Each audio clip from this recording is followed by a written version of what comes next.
Hello दोस्तों, आज हम एक्सप्लेन करने वाले हैं एक ऐसी मूवी जो बनी है 47 योद्धाओं पर। तो मूवी की शुरुआत में हमें एक कहानी सुनाई जाती है। प्राचीन सामंतवादी जापान, रहस्य में डूबा एक ऐसा वतन जहां पर फिरंगियों का जाना माना था। जादुई दीपों का एक ऐसा समूह जो चुड़ैलों राक्षसों का घर था। दुश्मन प्रांतों का एक ऐसा मुल्क जिसपे शोगुन का राज था और उसी की इच्छा सबसे ऊपर थी। राज में शांति बनाए रखना सामुराई योद्धाओं का काम था, उन उस्ताद तलवारबाजों का जो हर कीमत पर अपने राजा और राज की रक्षा करते थे। अगर कोई सामुराई अपने काम में कभी भी नाकामयाब हो जाता तो जापानी समाज में इससे बड़ी शर्मनाक बात कोई हो ही नहीं सकती। वो रोनिन यानी एक नाकामयाब योद्धा बन जाते हैं। फिर भी इस 47 रोनिन की कहानी से वाकिफ होना पूरे जापान की कहानी से वाकिफ होने के बराबर है। इसकी शुरुआत एक लड़के से हुई। कोई नहीं जानता कि वो कहां से आया था, आको प्रांत तक कैसे पहुंचा। कुछ लोगों का मानना था कि वह इंसान ही नहीं था क्योंकि वह किसी जानवर से कम नहीं था, तो कईयों का मानना था कि उसे जंगल के राक्षसों टिंगों ने पाला था, जिन्होंने उसे अपनी शैतानी शक्तियों की ज्ञान दिए और हत्या करने के खतरनाक तरीके बताए। जिन दुष्टों से वो भागा था उन्होंने उस पर अपने निशान छोड़ दिए थे। अब वह एक छोटे से झील में पड़ा होता है। उसको मारने के लिए एक लड़का उसको पानी में डुबाता है। तभी वह जाग जाता है और इतना तेज होता है कि उसी का तलवार उसके गले पर रख देता है। अब वहीं पर राजा अशानो होते हैं और उनको वह सिर्फ एक छोटा लड़का दिखता है। उसे अशानो अपने महल ले जाते हैं, लेकिन सब उसको एक राक्षस समझते हैं और राजा अशानो की बेटी को भी उसमें अपना दोस्त दिखा। मीका के पिता अपने सामुराइयों के सलाह के खिलाफ उसको वहां रहने दिया, लेकिन सामुराइयों का मानना था कि वह उनके राज में एक दिन बदनसीबी लाएगा। पर मीका को वो सिर्फ एक नेक लड़का नजर आया। हालांकि वह उनके समाज का नहीं था, लेकिन काई ने तय किया था कि मीका और उसके पिता से मिला प्यार जरूर लौटाएगा। अब काई बड़ा हो जाता है और एक दिन वो एक खतरनाक जानवर को मारने के लिए जंगल में जाता है। उसके पास बहुत से हुनर होते हैं। वह उस जानवर का पता लगा लेता है कि जानवर कहाँ है, लेकिन तभी वह खतरनाक जानवर उन सभी सैनिकों को मारने लगता है। अब काई उसका पीछा करता है और उसे तलवार के एक ही वार में खत्म कर देता है। पर इन सब का क्रेडिट राजा का बेटा यशिनो ले लेता है और वह राजा अशानो से कहता है इस जानवर को मैंने मारा है। और काई वहीं सर झुकाए खड़ा होता है क्योंकि उसने उन सब का नमक खाया होता है। तभी उसकी नजर एक लोमड़ी पर जाती है जिसकी आंखें अलग अलग रंगों की होती हैं। अब हम राजा अकीरा को देखते हैं जो कि राजा अशानो के दुश्मन प्रांत का राजा होता है। अब वह लोमड़ी अकीरा के पास जाती है और अपना भेष बदल लेती है जो कि एक चुड़ैल होती है और अकीरा को बताती है कि राजा अशानो को वो जानवर नहीं मार पाया। अब राजकुमारी मीका को एक सैनिक बताता है कि राजा अशानो और उसके सैनिक दल लौट आए हैं और उन्होंने उस जानवर को मार दिया है क्योंकि काई उसी जंगल में एक कुटिया में रहता है। राजकुमारी मीका उसके जख्मों पर मरहम लगाती हैं क्योंकि वह काई से प्रेम करती हैं। वह कहती हैं तुम जितना भी इस राज के लिए कर दो वो सब हमेशा तुमको अपना नहीं मानेंगे। अब काई कहता है तुम्हारे पिता ने जो हमारे लिए किया वह बहुत है, अब तुम यहाँ से चली जाओ। और राजकुमारी वहाँ से चली जाती हैं। आको राज में प्रतियोगिता होने वाली होती है पूरे जापान के राजा शोगुन के आने की खुशी में। इसमें दो राज्य होते हैं, आको और नकाटो। नकाटो का राजा कीरा होता है जिसकी नजर आको राज को हड़पने के लिए होती है। जब राजा शोगुन आको राज में आता है तब उसके साथ अमीरों की रखेल में वो चुड़ैल शामिल होकर आ जाती है जो कि जंगल में काई को लोमड़ी के भेष में दिखाई पड़ती है। काई उसको देखकर पहचान जाता है क्योंकि उसकी दोनों आंखें अलग अलग रंग की होती हैं। जब ये बात काई जान पाता है तो वह राजा के बेटे से जाकर कहता है पिछले हफ्ते मैंने शिकार पर एक लोमड़ी देखी, तब मैं समझ नहीं पाया कि वो एक चुड़ैल थी। लगता है आज रात मैंने उस जानवर को फिर से देखा, वो अमीरों के रखेलों के बीच में इंसान की शक्ल में थी। अब ओइशी कहता है सिर्फ राक्षस ही किसी भेष में छुपी हुई चुड़ैल को पहचान सकते हैं, तो क्या तुम एक राक्षस हो? काई कहता है नहीं। फिर ओइशी कहता है इसका मतलब वो भी चुड़ैल नहीं। अब आगे हम देखते हैं कि कीरा का एक योद्धा तैयार होता है प्रतियोगिता के लिए और राजा अशानो का योद्धा तैयार होता है आने के लिए। तब तक वहाँ वो चुड़ैल आ जाती है लोमड़ी के भेष में और उस पर जादू टोना कर देती है। अब जब काई वहाँ पहुँचता है तो उस पर जादू टोना हुआ होता है।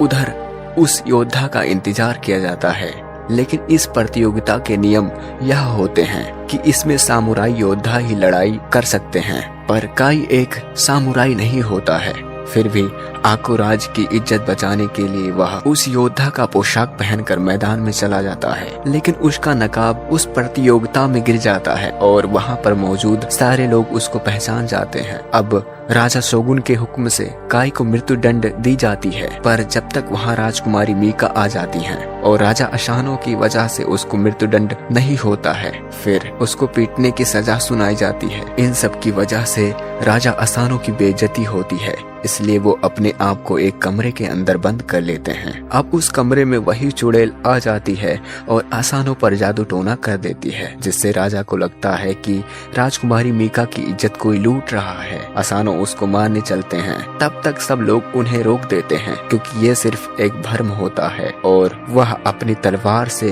वार करने वाले होते हैं। अब उसकी सजा राजा शोगुन सुनाता है। वह कहता है, तुमने एक निहत्थे मेहमान पर वार किया है और अपने राज को शर्मसार किया है, जिसकी सजा मौत है, लेकिन तुमने अपने राज के लिए बहुत कुछ किया है, इसलिए हम तुम्हें अपने हाथों से अपनी जान लेने की सजा सुनाते हैं। इस प्रक्रिया को जापान में सीपुको कहते हैं और इस तरह से राजा अशानो अपने हाथों से अपनी जान ले लेते हैं। इन सब के बाद राजा शोगुन आको से चला जाता है और जाते जाते अपना फैसला सुना के जाता है कि राजा कीरा को आको राज्य दिया जाए और राजकुमारी मीका को 1 साल की मोहलत, जिसमें वो अपने पिता का शोक कर सके और 1 साल बाद वो कीरा से शादी कर लें। और इस फैसले को सबको मानना पड़ता है क्योंकि शोगुन पूरे जापान का शहंशाह होता है। कीरा को आको राज मिल जाने पर वह वहाँ के सभी सामुराई को निकाल देता है और काई को भी, साथ ही ओइशी को काल कोठरी में डाल दिया जाता है। अब 1 साल बाद ओइशी को काल कोठरी से बाहर निकाला जाता है और उसे नगर में फेंक दिया जाता है। तब वहाँ ओइशी का बेटा आ जाता है और उसे अपने घर ले जाता है। अब ओइशी अपने पत्नी से पूछता है कि मेरे लोग कहाँ हैं? वह कहती है, सब आको छोड़कर चले गए हैं। फिर वह कहता है, राजकुमारी मीका का क्या हाल है? पत्नी कहती है, उनके शोक का समय पूरा होने वाला है, कीरा उनको अपने महल लेकर गया है। और फिर ओइशी पूछता है, काई की कोई खबर है? तब उसका बेटा कहता है कि उसे सब डच आइलैंड ले गए और गुलाम बनाकर उसे बेच दिए। अब ओइशी कहता है कि मुझे 3 घोड़े चाहिए और अपनी पत्नी से कहता है कि तुमको यह बताना होगा कि हमारा और तुम्हारा तलाक हो चुका है, क्योंकि मैं जो करने जा रहा हूँ उससे तुम्हें बचाने का बस यही एक तरीका है। और वह अपने साथियों को इकट्ठा करने के लिए निकल पड़ता है और वो इस तरीके से काई के पास पहुँच जाता है। तो जब काई को देखता है तो काई पूरी तरह से बदल गया होता है। जब काई उसके सामने आता है तो वह उसे नहीं पहचानता है और उससे लड़ने लगता है। तब ओइशी कहता है, बहुत जल्द कीरा मीका से शादी करने वाला है, हमें उसे रोकना होगा, तुमको मेरा साथ देना होगा। अब काई और ओइशी वहाँ से भाग निकलते हैं और वो सारे लोग इकट्ठा होते हैं। अब वो सब प्लान बनाते हैं कीरा पर हमला करने के लिए। ओइशी कहता है, अंदर जाने के 2 रास्ते हैं, मुख्य दरवाजे से और पश्चिमी दरवाजे के नीचे से, पर वहाँ पर सख्त पहरा होगा। तब एक सामुराई कहता है, कीरा पर वार करना सबसे सही तब होगा जब वो अपने महल के सुरक्षा से बाहर होगा, इसलिए जब वह शादी से पहले अपने पुरखों के मंदिर में प्रार्थना करने के लिए जाएगा तब हम उस पे वार करेंगे, लेकिन हमें ये नहीं पता कि वह कब जाएगा। अब मूवी मूव होती है तो हम राजा कीरा को देखते हैं, जिसको एक सैनिक बताता है कि काई डच आइलैंड से भाग गया है एक रोनिन के मदद से। तब कीरा उस चुड़ैल को उसका पता ढूंढने के लिए भेजता है। फिर हम मूवी में आगे देखते हैं कि ओइशी अपने साथी, जिसका नाम होता है इशोगाई, उसको उस मंदिर वाले रास्ते पर भेजता है और कहता है, याद रहे पवित्र स्थलों के पास भी वेश्या घर होते हैं जहाँ ऊंचे ओहदे के लोग भी अपना राज उगलते हैं। तुम ये पता करो कि कीरा उस मंदिर पर कब आएगा। अब ओइशी और उसके साथी कुछ तलवार और लोगों की तलाश में निकल जाते हैं। अब वो सब ओएस्तु तलवार बनाने वाले गांव में तलवार लेने जाते हैं, लेकिन वहाँ चारों तरफ सन्नाटा पसरा होता है क्योंकि वहाँ राजा कीरा के लोग होते हैं। अब ओइशी उनसे कहता है, हम सब एक किसान हैं और यहाँ तलवार लेने आए हैं। तब एक सैनिक उसके एक साथी का हाथ पकड़ता है और कहता है, ये हाथ किसी किसान के नहीं लगते। तब काई उन सभी पर वार करके उनको खत्म कर देता है और कहता है कि ये सारे तलवारें ले लो, अभी भी हमें और तलवारों की जरूरत पड़ेगी। जब वहाँ तलवारें कम मिलती हैं तब ओइशी कहता है हम हिंडा जाएंगे तलवार लेने के लिए। फिर काई कहता है वहाँ भी हमें कुछ नहीं मिलेगा क्योंकि वहाँ भी कीरा के आदमी मौजूद होंगे, लेकिन एक रास्ता है, आपको पेड़ों के समंदर में तलवार मिलेंगी टेंगू जंगल में। फिर ओइशी कहता है वो सिर्फ एक काल्पनिक कहानी है। अब काई कहता है मैंने देखा है उन्हें। फिर ओइशी कहता है तुम टेंगू जंगल के बारे में कैसे जानते हो?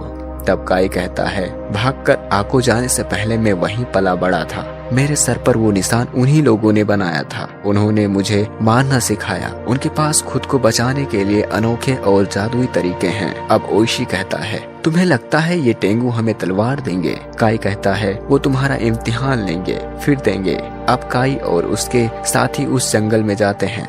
मूवी मूव होती है और हम इशोगाई को देखते हैं जो बेश्या घर में पता करने आया होता है कि कीरा अपने पुरखों के मंदिर में कब आएगा। तब उसको वहाँ वही चुड़ैल मिलती है और वह अपना नाम यूकी बताती है और जादू टोना की वजह से वह उनके प्लान का पता लगा लेती है। फिर हम आगे मूवी में देखते हैं कि काई उस जादुई जंगल में अपने साथियों के साथ आता है। फिर वह बाकी लोगों को कहता है तुम सब यहीं ठहरो और ओइशी को उस गुफा में ले जाता है जहाँ टेंगू रहते हैं और कहता है वहाँ अंदर जो भी हो, चाहे जो भी दिखाई दे, अपने हथियार मत निकालिएगा।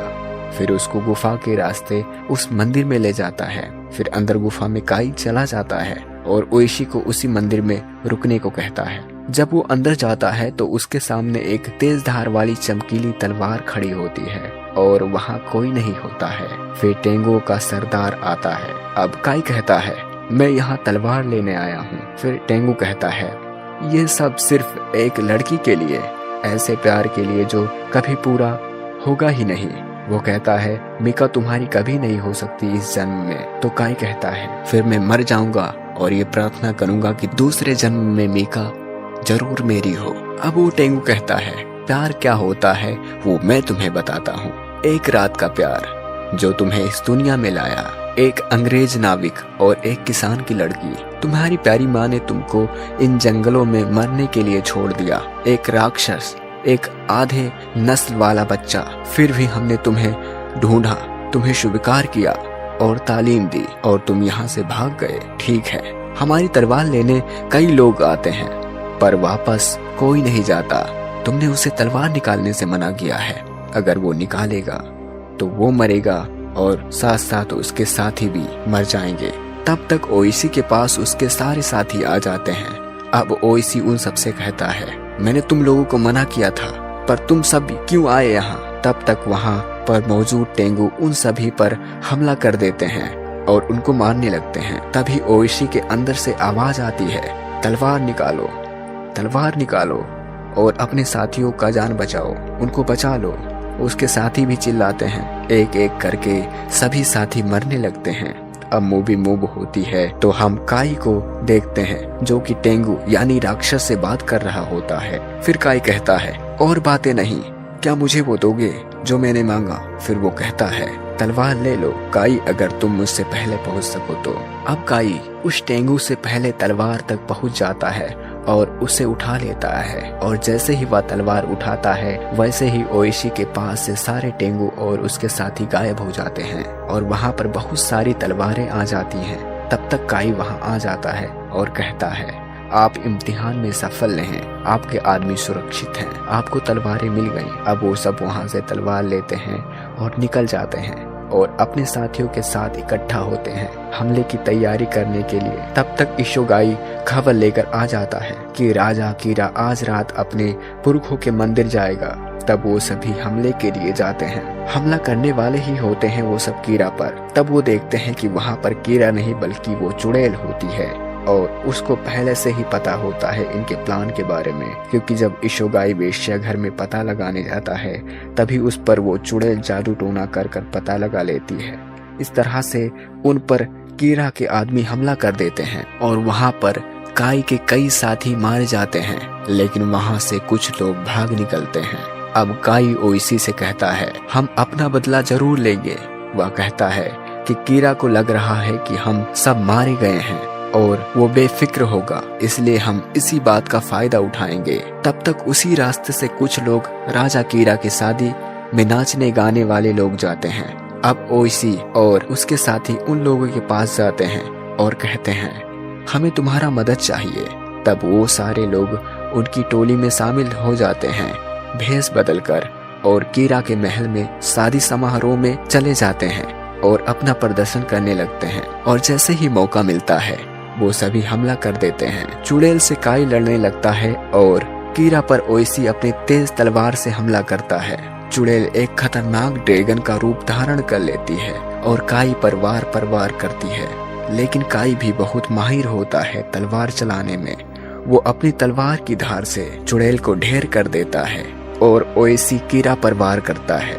वो तलवार चलाने में इतना तेज होता है कि कीरा उसके सामने टिक नहीं पाता है और अपने तलवार के वार से कीरा का सर धड़ से अलग कर देता है। तो इस तरह से वो अपने राजा की बेइज्जती और मौत का बदला लेते हैं। जब ये बात राजा शोगुन को पता चलता है तो वो आकुराज में आता है और ओइसी से कहता है हमने तुम्हें आदेश दिया था कि बदला न लिया जाए। तब ओइसी कहता है माफ कीजिएगा मेरे हुजूरे आला, पर कोई आदमी उसी जन्नत में कभी नहीं रह सकता जहां उसके आका का हत्यारा रहता हो। मैं सिर्फ अपने साथियों के लिए इज्जत चाहता हूँ। वो बहुत बहादुर हैं। मेरी गुजारिश है कि उन्हें मरने दिया जाए उस इज्जत के साथ जो उनका हक है। अब शोगुन इस गुजारिश को कबूल करता है और उन सबको सेपुकु के जरिए मरने का हुक्म देता है, जिसका मतलब होता है अपने ही हाथों से अपनी मौत। अब वो सारे रोनिन गरिमा